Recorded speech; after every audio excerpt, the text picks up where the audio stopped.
เ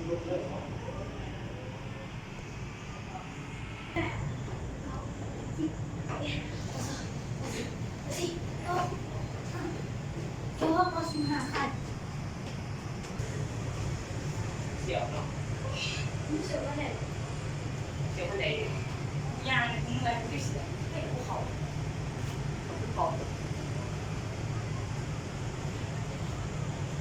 แต่ติดถูกในโทรศัพท์ไหมล่ะถ่ายแล้วโทรศัพท์ตกเลยไปครับอุ้ย